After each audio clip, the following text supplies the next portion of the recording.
Guys, welcome to this channel.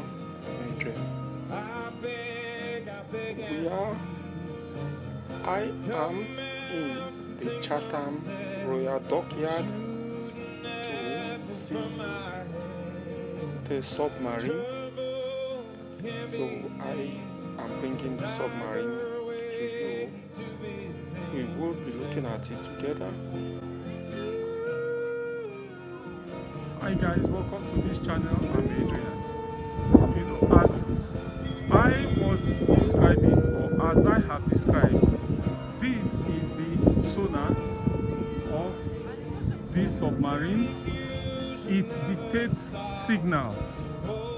It dictates signals while the submarine is moving.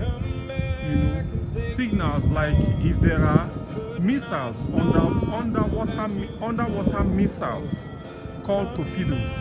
If it's been, it's been shot at, this sonar dictates the movement of this torpedo. Because usually torpedo moves with less sound, but with the help of the sonar, the crew and the person on the system will be able to dictate that there is something besieging this vessel, or be alerted that there is something that is about to hit this vessel. Now, underneath it is the torpedo compartment. For the system, it has the part that houses the torpedo. These are they house the torpedo. The torpedo and its own missiles. They are what keeps what houses. That is the point at which torpedo will be shot out. If any vessel will be shot at, the torpedo comes out from this compartment. Now, after it is the ballast tank. When you move forward from the torpedo compartment and from the sonar, when you move inward, what you have is the ballast tank. Now, this ballast tank is very important to this facility. The ballast tank is important to the submarine. Now, the ballast tank contains a compartment that houses, cylinders that carries compressed air. Good number of cylinders aligned in the ballast tank that houses compressed air. Then also on this part, you can see this is the ballast tank. Underneath the water, these fins, I will call them fins, but they are called grates. These grates are opened, so this system can take in water and be submerged. Now, there are two opposite systems that opens up. This is always kept open, especially when it's underneath the water. But the other vent at the top is always kept closed. Always kept closed.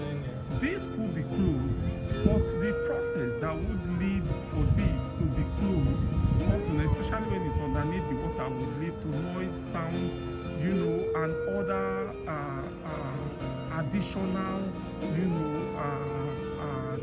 mechanism that will be put in place to keep it closed. But however, if it's open or closed, it does not affect the movement of the submarine. As a matter of fact, it is open at all times, and in such a way, or in such cases, fish can swim in and out of the ballast tank. Now, as I said, the ballast tank is important, to the submarine, because it helps the submarine. Tank of HMS Ocelot, like other submarines you find around, it plays a crucial role in controlling the submarine's buoyancy, allowing it to submerge, surface, and maintain neutral buoyancy while underwater. The tanks are essential for the submarine's ability to dive and surface in a controlled manner.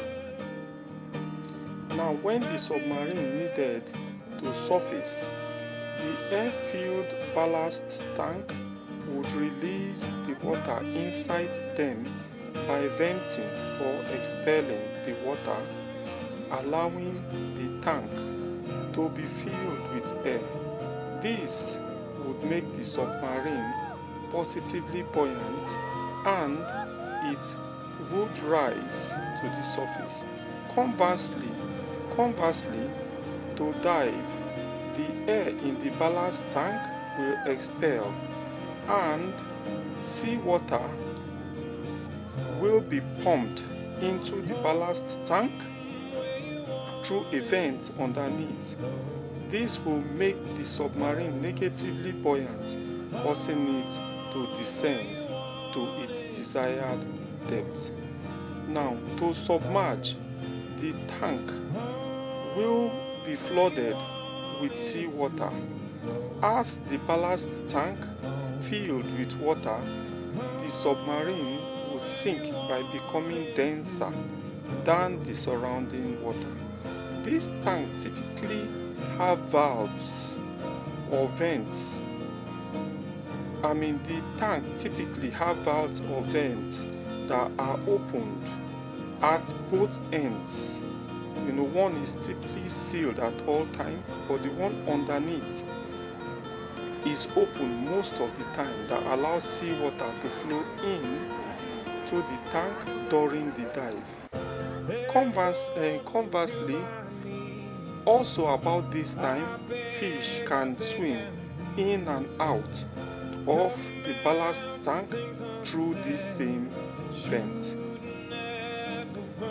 Now, the opening in the ballast tank are typically valves, ventilations, hatches, or flooding ports used for controlling the flow of air or water into and out of the tank.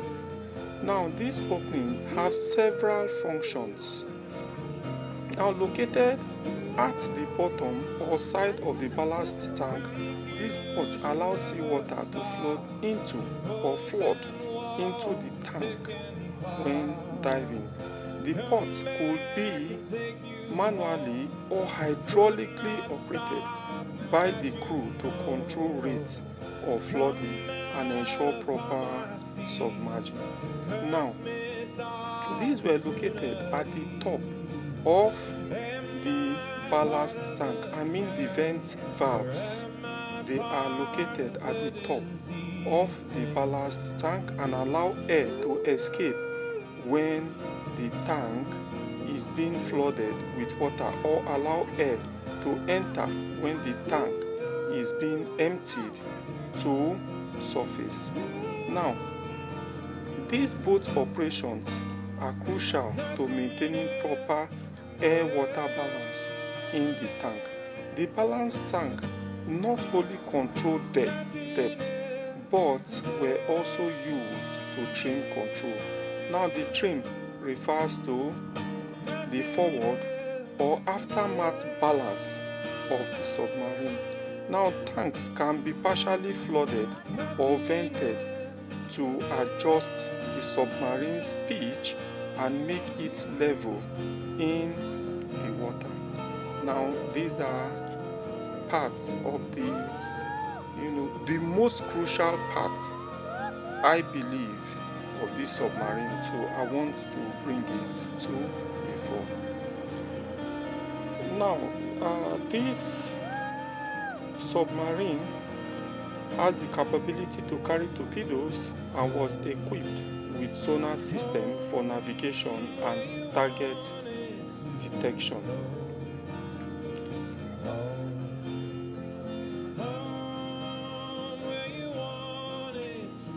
Now, this submarine has a torpedo tube located at the bow. Now, these were used to launch torpedo, and their external appearance was typically cylindrical with a slight taper towards the front. It's covered with the protective hatches. Now the covering there are the hatches.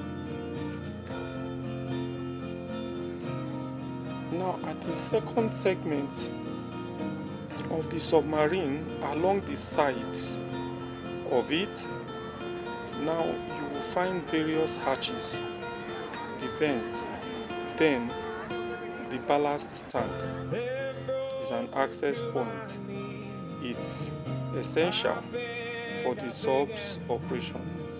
It's including the ballast tank to control buoyancy and vent for air and gas exchange. Now, as we said,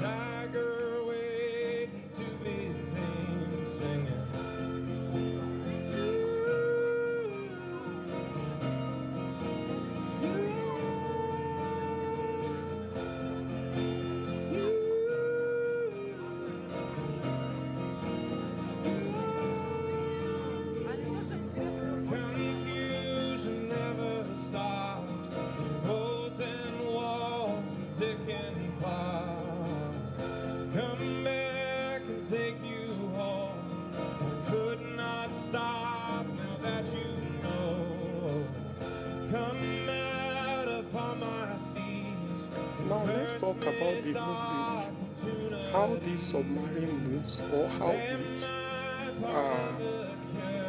survives, or do I say how it functions when it's underneath the water. Note that this HMS Ocelot is not a nuclear submarine. It is just a submarine. Advances in technology wasn't really there when it was built. So it's the modern day submarines that are nuclear in nature. This particular submarine uses batteries. So let me run into a description of how it is used. Now the batteries here, obviously underneath this system, underneath the submarine, contains very huge batteries that play very crucial role in powering the submarine, especially when the submarine is being submerged. Now the submarine uses a lead acid battery system, which is common in older submarines like those of the Oberon class. Now underwater power supply, the power supply when it's under the water. Now when it's submerged, the submarine couldn't use its diesel engine. When it's submerged, it doesn't use diesel engine anymore because it requires air for combustion instead. Now the batteries provide electrical power needed to run the submarine system, including propulsion motors, lightning, the sonar, and other equipment. Now the battery also serves as a backup power source for systems that need to be operational at all times, such as the emergency lightning, the communication, and also the navigation. Now, the Ocelot uses lead acid batteries, a typical type of rechargeable battery that stores energy through chemical reaction between lead and sulfuric acid.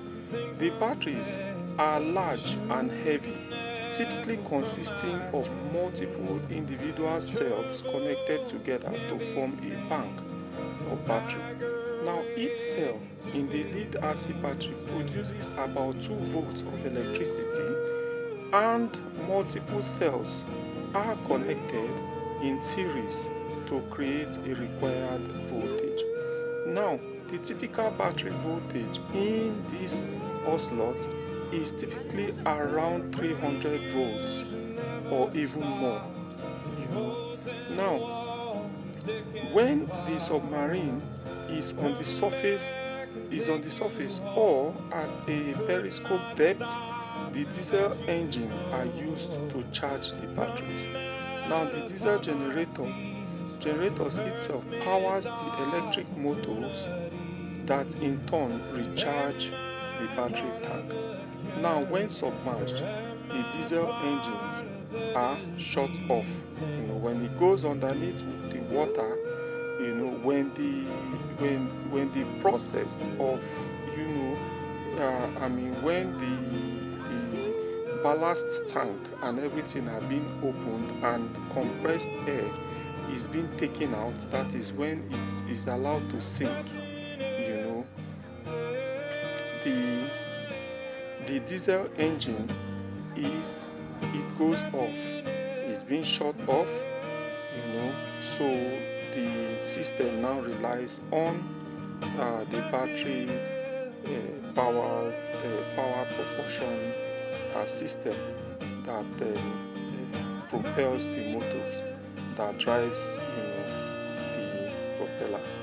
Now, the batteries are typically housed in a dedicated section of the submarine, often located in the lower parts of the vessel to keep the weight balanced.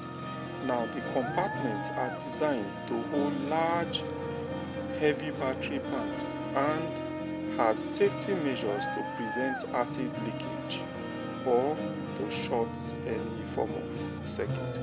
Now, due to the large size and complexity of the battery system, regular maintenance are required to ensure the batteries are charged properly and functioning at peak efficiency. Now, it includes checking for sign of wear and ensuring proper acid level, and performing it's obviously put through to perform periodic tests. Now, the lifespan of the battery obviously is finite. Now, their performance will degrade. When the performance degrades, it requires them to be replaced, with so much, immediate effect or with some form of alacrity.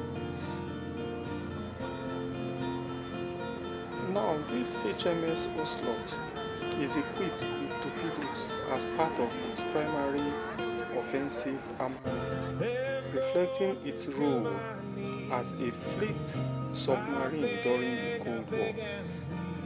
Now, the submarine carries torpedoes for both defensive and offensive operations. The torpedoes are launched from torpedo tubes that I showed you, which are located in the bow of the submarine. Now, HMS Ocelot, as said, is equipped with Mark 8 torpedo, which is the standard British torpedo during the time of its service. Now, let's look at briefly the Mark 8 torpedo. The Mark 8 torpedo itself is a 21-inch, that is 5.33mm torpedo designed for both surface ship and submarine use. It has a length of approximately 6.3 meters and a weight of 2,300 kilograms, about 5,000 pounds. Now, the torpedo carries an expensive warhead, typically with a magnesium-based explosive designed to cause severe damage to enemy vessels.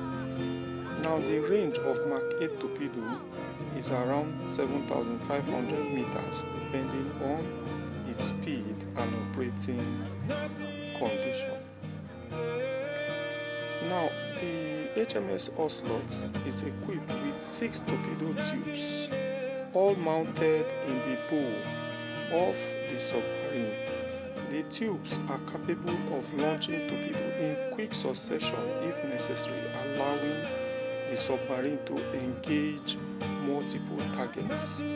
Now, the torpedo tubes are designed to be wet, flooded with water, meaning the torpedo will be expelled using water pressure rather than a mechanical system or a gas system. The feature contributed to the stealth of the submarine by minimizing noise when launching torpedo. Now, torpedo launching system on Ocelot is operated from within the submarine's control room. The torpedo would be loaded into the tubes and then aimed at targets using submarine sonar system. You can see where sonar system plays a lot of important role.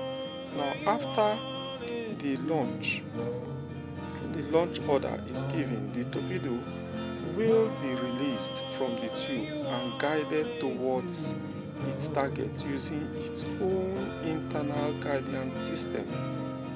Also, the Mark 8 torpedo used passive sonar, a sonar homing to track and lock into target through some variants.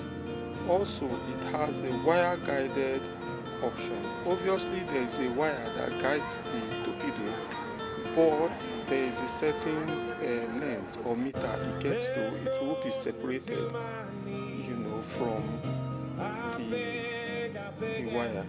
Now, the torpedo they are maintained. They are the main weapons used, in varying submarines for engaging surface ships and for engaging also other submarines. Now, the anti-surface warfare torpedo are used to target and destroy enemy surface vessels. That's about the